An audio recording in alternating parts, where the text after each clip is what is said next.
Clinton Joshua and Destiny Tico created magic in this movie.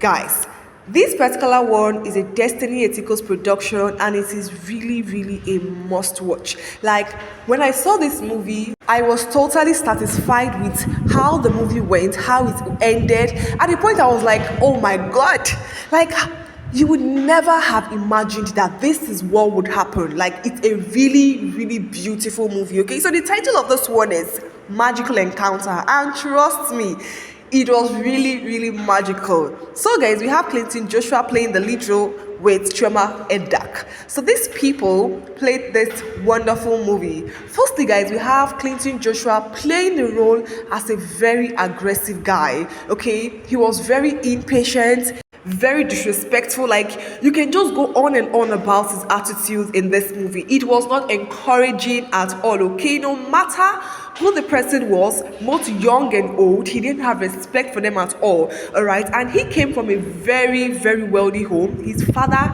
gave him everything he needed in life. Like, he had no reason to suffer at all. Okay, and his parents loved him regardless. They themselves knew that this is how their son is. Okay, and they just hoped that he would change with time.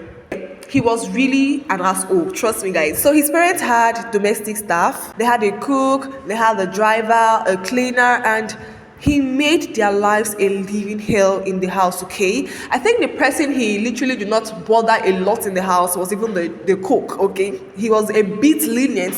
I wouldn't even say he was a bit lenient, but there were no reasons to act very aggressively or speak to her anyhow. Okay, or yell at her. There were no reasons. But you see, the gate man, the driver, the cleaner, he made their stay in the house a living hell. Okay, so he continued with such attitude and they didn't like him at all in the house. Okay, so something happened one particular time. He went out and an old woman was crossing the road, and she didn't see his car coming. He had to just stop immediately and come down from his car, started shouting at the old woman, speaking to her rudely. There is nothing he did not tell the old woman. The woman was not like, young boy, why are you this rude? Don't you have respect? Clinton was not like, you are very lucky today. I'm in a good mood. I would have, hey. There is nothing he didn't tell this old woman, and the woman also was giving it to him back. You get? After he left, he went to his house and, his parents were stepping out and they asked if he would want to come with them. But he said no, they should go and enjoy themselves together. As the only son now, they loved him, they pampered him, they just allowed him do him. So while they were out for a period of time, he heard voices in his bedroom. He went downstairs and asked what the problem was. That why are they crying? What is going on? Okay? And they didn't know how to communicate it to him. But they didn't have a choice because they were crying, and it was getting to him. They had to tell him that his parents were involved in an accident and they died. Like, the both of them died. Whoa. Immediately, he collapsed. Like, his parents that he just saw a few hours ago now called dead. Like, it was so unbelievable. Okay, so the staff did whatever they could do to revive him. Okay, when he got himself back, he was always sober, always crying on his own. He would lock himself up, he would cry. He didn't even agree to eat for days. Okay, he was just crying back to back to back to back. So one fateful day, a representative from the bank came to have a word with him, all right, and they told him that his father borrowed a huge amount of money in billions, okay, and he was yet to pay back, and he used the house and his company as collateral. He couldn't believe his ears. He thought they were all jokes, okay? Not until the man showed him, some of the things the father signed, and oh my God. And he was given 5 days to vacate the house.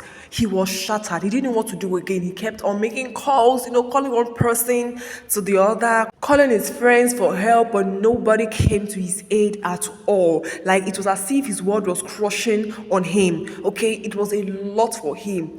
A lot, okay? He started drinking just to forget about everything because he was like, he doesn't even have money. He doesn't have anything. His father wanted to give him money some days before he died. But, it was a lot. His brain was messed up with because he felt that he would end up in the streets, all right? So when the staff heard about what happened and why the bank came, they started planning to leave because nobody will pay them again. As it is, they don't have a job again, The gate man and the cleaner were not even ready to even stay any longer. They just have to pack their things and leave. There's no work for them again, okay? So they didn't even care what happens to him. They didn't mind at all. They just left. But the cleaner An elderly woman who had a daughter of his age couldn't just see him in that position, okay, and just leave him alone like that. So she went to meet him, spoke to him, and the guy was just frustrated. He was like, I don't have anywhere to go to. I'll end up in the street. Look at me. My father was very rich, but now I don't even know where I will start from. I don't know. No, my friends are not picking up. Nobody wants to help him. He was just complaining and complaining. At that point, I had already given up because there was not even strength for him again. He was just talking, saying his own. The woman now told him that, yes, I know you don't have anywhere to go to, but I cannot leave you like this. You need to come to my house. I stay in a comfortable place. At least you be comfortable there. You have a place to lay your head. The guy was surprised. He was like, why are you nice to me? She now told him that she's nice to him because she has a child of his age, and if her daughter is found in such position, she will also want someone to help her daughter. Okay, so that's the reason she's helping him. She cannot just leave him like that. He was so thankful to her because of all the people he called, nobody agreed to help, okay, and she just came to render help. Like, he was really, really happy about that, okay. So the next day, he packed his things and they headed to the lady's house. When they got there, the lady's daughter did not like him because the first time she came to the house and she met him, he was very rude to her. Like, he literally washed her down. Trust me, guys. And right from that very moment, the girl hated him. She was not friendly to him. She made sure that she made his life a living hell in that house. But, she was always complaining to her mother of how he's always calling his friend and telling his friend that he's not comfortable here, that here he's dirty. He was saying a lot. The mother just called her one day and said, see, don't just leave the boy alone. He's going through a loss. He lost his parents. He lost everything. Okay, he has nothing, and he's wrong to say that, yes, but there's no how he would not complain. He's not used to this kind of lifestyle. Okay, he has always lived in a big house and having everything at his beck and call. So right now, him doing all those chores and the rest would make him not to like her. He won't be comfortable. Okay, so the woman made her daughter see reasons and just stop hating the boy unnecessary. Okay, and even Clayton himself was now very friendly. He was changing because, guy, you need to adapt. So he was, he realized that he had made mistakes in his life. He even asked the girl if they could be friends, but the girl at first did not give him audience. Yeah, so as time went on, they became friends. She realized that Clinton was actually a very brilliant guy. He was a first-class student, but had to quit school because of the death of his parents. Wow, it was really a lot for him. So the two of them became very friendly. Clinton and Sharon, they were best of friends, okay, and he assisted her in her upcoming jam, in reading. He was teaching her stuffs. That was how their friendship grew, and her baby girl and baby boy started falling in love. Oh, guys, started falling in love. So Clinton wanted to confess his feelings to her, and he wrote her a letter and told her that she should come to the parlor at night, okay? So, guys, it was night already. Clinton was waiting for her in the parlor, and when she came to the parlor, she was like, okay, I'm here now. What is that you want to tell me? And Clinton said, that he wants to confess his feelings to her, that he really, really loves her, and he doesn't know if he has a chance in her life. The way the girl just looked at him, the way it sounded to her, it was as if she didn't want that. But unknowingly to him, the feelings was mutual. She said that, I feel the same way too. I love you. Wow. Guys, immediately she said that word, I love you, the girl just collapsed. Like, she collapsed. He started screaming, shouting her name, okay? And the mother woke up and asked what was the problem. The next day, we saw that she was already lying on her bed, lifeless. The mother called the doctor to come over to treat the daughter, and the doctor told her that her daughter is okay. Like, nothing is wrong with her daughter. She doesn't know why the daughter is not opening her eyes or talking yet, but nothing is wrong with her. Medically, she's sound, she's fit. Hey! The mother was not like, okay, since she said she's okay, so what will we do now? The doctor just told her that maybe we'll just take her to the hospital because all the tests have conducted, everything were okay. He didn't see anything wrong with the girl.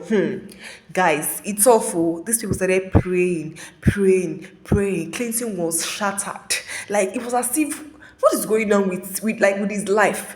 Everybody he lost is just leaving him. Like, what is this? He was really bothered. Sharon's mother was, in fact, she was just praying to God, that God, please, she's the only one I have. Heal my daughter. She prayed, and she had to invite a pastor over. So the pastor prayed, and when he was praying, he had a revelation. And in that revelation, he was shown why Sharon is in such condition. He turned to Clinton and was like, She's in such condition because you profess love to her. Did you tell her you love her? He said yes. He now asked the pastor, but how would my confession of love to her make her be in this condition? Like, he does not understand. Even the mother was surprised. She was like, Pastor, what is going on? He now said that, flashback to some months ago.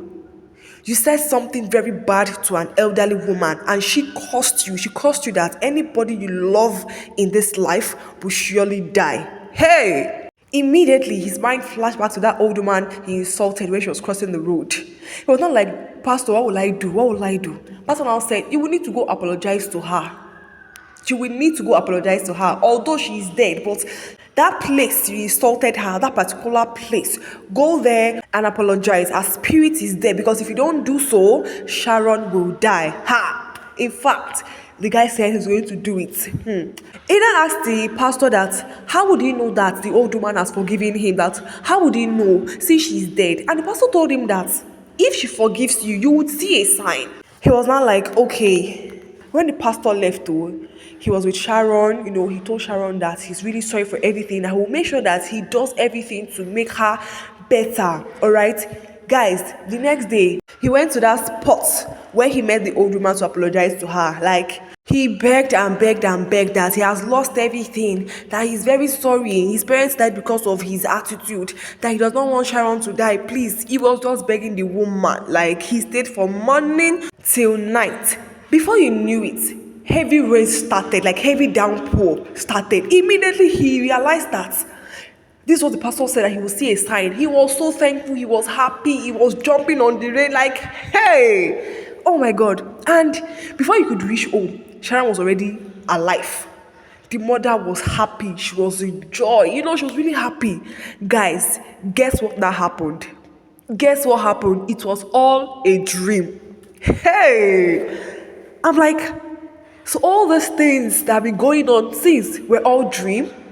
Were all a dream? And you know that right from that minute, when he woke up, he himself was, he was surprised. So this was a dream. So it was a dream. He was scared.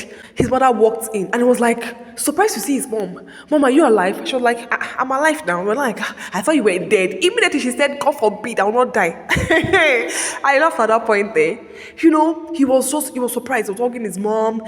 The cook came in. He was like, Madam Esther, is Sharon okay? Is she fine now? Is she? Everybody was like, yeah, Sharon is okay. She's fine. Even the one was surprised. She was like, what is going on? Do you get? He was just so happy. He was excited. He went downstairs. He saw the cleaner doing his work. He hugged the cleaner that I've missed you. He was also happy. Even the cleaner was surprised. He did the same thing to the driver. He did the same thing to the gateman. When he even saw his father, he hugged his father. His father was like, this all excitement, this whole happiness, And that same day, Sharon came in. Okay, Sharon came in. Immediately he saw Sharon, he hugged Sharon. I was like, are you fine? Are you there? Sharon was like, yes, I'm okay, I'm fine. Everybody was just surprised at what is going on with him. Everybody was surprised. Then, when Sharon was in the kitchen with her mother, she told her mother what happened downstairs, and mother was like, that's how they saw it. He just woke up and started being so excited, so happy, reaching out to people. Then he walked in. Yes, Clinton walked in and told them that he had a dream. And in that dream, he had a magical encounter that really shaped his life, changed his life, and he now understands that it is good to be nice to people around, okay? That he really learned a lot from the dream he had, that humility is a virtue. So he spoke to the daughter, Sharon, because he was once rude to her, and he apologized and asked if they could be friends. So now, after that though, Sharon agreed to be friends with him. He was so excited. He went out. He bought gifts for every staff in the house. Cleaner, the gate man, the driver, the cook. He bought gifts for them. Alright, they were so happy that their Oga's son has changed. Like, he has really, really changed. Everybody became so happy in the house. And his mother and his father, when they were having dinner, she asked that, what is this that changed you? That she's really surprised. Everybody just said how you have changed.